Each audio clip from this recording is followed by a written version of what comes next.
Alrighty. The Principles of Success, Season 1, Episode 2. You'd think I'd pick a title that I can actually pronounce. So I have trouble with my S's and SH's and ch's and the G sound. The soft G sound, to be specific. So it's kind of funny that I picked the Principles of Success because it gets me tongue-tied all the time. Anyway, Principles of Success, Episode 2. For those of you who are watching it in video form, you'll notice that I'm wearing the same shirt. And that's because it's a week later for you, but it's only like 20 minutes later for me. I am doing a process that content creators use all the time, and it's called batching. So instead of setting all of this up every week for one recording session, I set it up once, record as much as I have time for, and then schedule it out. And then hopefully I get enough done today that in between then and when I run out of content, I find time to do it again. I'm trying to get ahead of schedule so that way, with my busy schedule, if I can't do it on a scheduled time like I'm hoping to be able to do, it won't matter if I do it if I miss a week or two, because I'll have hopefully 4 or 5 episodes recorded in advance. So I talked briefly about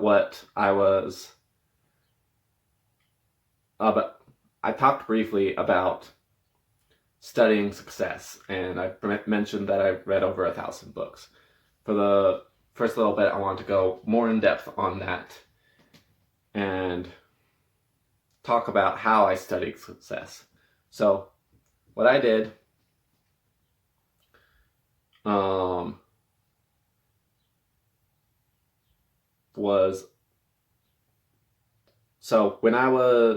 my success journey started probably about 7 years ago.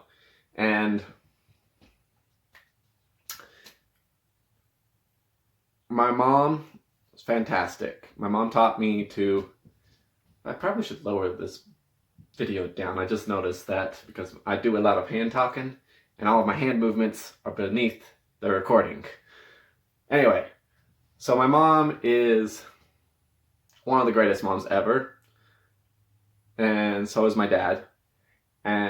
But I'm specifically talking about my mom right now because 7 years ago, she enrolled me in a class that the entire focus of the class was a love of learning. And she gives all the credit to that class, but what she seems to forget is the entire rest of my childhood before that, where she was teaching me the love of learning. And the reason why she credits it all to that class is because that's when my success journey started, was near the end of that class. But what actually happened was I got my heart broke, and I got pretty beat up about it. It actually took me a really long time to recover mentally, and honestly, I'm still a little bit messed up from that first one. I'm a little bit jaded now with relationships, but that's when my success journey started. And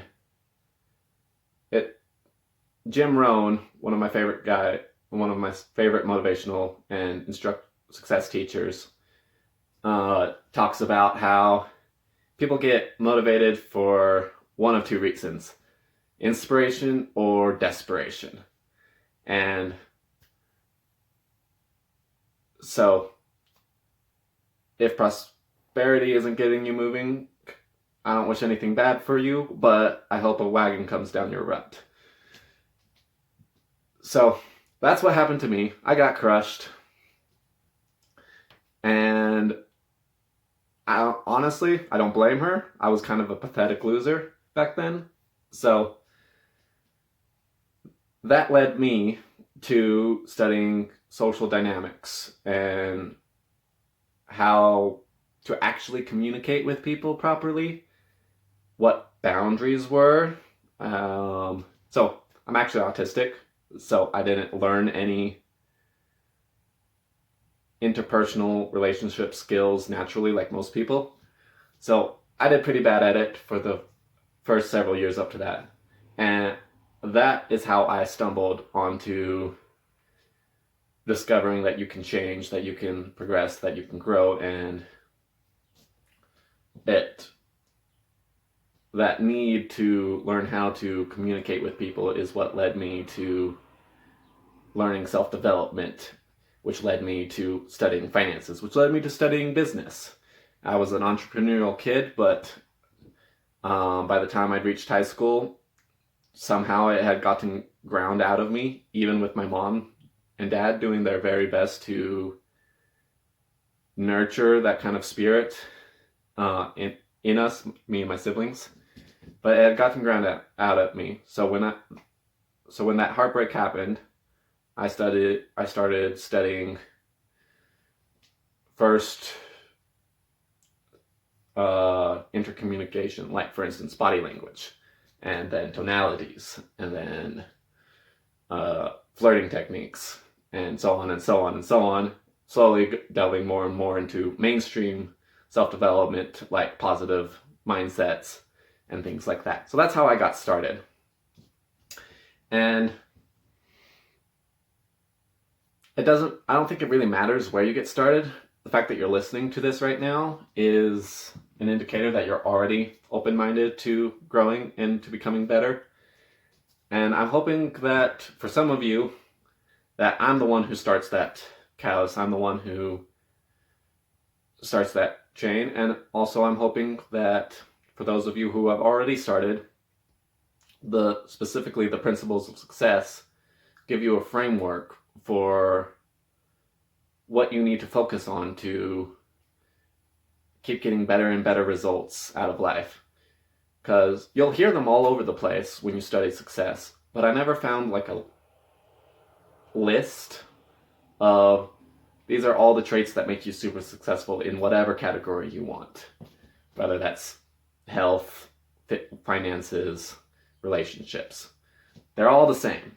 They all apply to they all apply into living the best life possible. So that's what I'm hoping to do. That's how I got started. And it really stepped up a notch when I got back from my mission serving for the Church of Jesus Christ of Latter-day Saints. I moved out of my parents' house into my grandparents' house for a time. And I was writing a novel called Gemini, The Beginning of the End. And that was where I really started learning how to have discipline and stuff like that, because writing a book is hard. But what was the main thing that really blew up my growth in personal development and business and stuff like that was I had to pay the bills in the meantime. I like business. I thought I was pretty good at business, but I didn't have any capital for business. I didn't have the advanced skill sets like filing to be a legal corporation, things like that. So while I was writing that book for 2 years, I also had a day job. I was working in property management, and I chose that specifically because it was mind-numbingly boring, easy work. So in the mornings and the evenings, I would tax my brain working on this book and prepping for launching my first business. And then during the day, I could listen to audios all day. That's when I say read, I'm including listening to audiobooks in that. If we counted the actual amount of read, it'd be a much smaller list. Still a decent amount, but a much smaller list. So for 8 hours a day, I would get to listen to audiobooks. I also listen to them at double speed because I slowly trained my brain to go incrementally at higher and higher speeds. So that way, double speed sounded like normal speed for me when I was listening to audiobooks. And I'm actually trained my brain at this point to be able to listen to podcasts, and if there's ever an audiobook with a triple speed function, to be able to listen at triple speed. Though I have to have headphones in. I don't know what the difference is, but if I have headphones in, I can understand it perfectly. If I don't have headphones in, I only catch a word every couple of words because they're going so fast. So that's how I absorbed so much information in such a short time. And that's where it really exploded for me, is getting all of that information in. That's why, for me personally, I think that learning is one of the most important principles of success. Because the more you know, the more you're able to act upon. But you also have to be able to act upon it. So that's how I got started. And in addition to books, I also listen to a lot of really successful people. My favorites include Tyler Owen, who up until recently taught social dynamics. That was his niche. And he taught you how to be in social settings, how to talk to people, how to flirt and stuff like that. But he's moving more into mainstream self-development, which I'm super excited about because he's fantastic. He's also autistic. Another one of my favorites is the man, the myth, the legend, Tony Robbins, king of self-development in the self-development community. There is no one more famous than him. And he really taught me a lot of great tactics of actually being positive thinking. Like, for instance, he talks about emotion is created by motion. So your physiology affects your mental state. I'm standing for one specific reason. I hate standing, but you have more energy in your voice when you're standing. If you're ever feeling depressed, look at your body language. A lot of times it'll be head down, crunched up shoulders, and it's universal. If I asked you to get all depressed, you'll go into that body state almost automatically. Or if I asked you what a depressed person looks like, you'll do that. So he's another great one. Another great one is Tim Ferriss. Tim Ferriss wrote a book called The 4-Hour Workweek, and that's what reignited my entrepreneurial spark, because the whole idea of automating really struck home with me.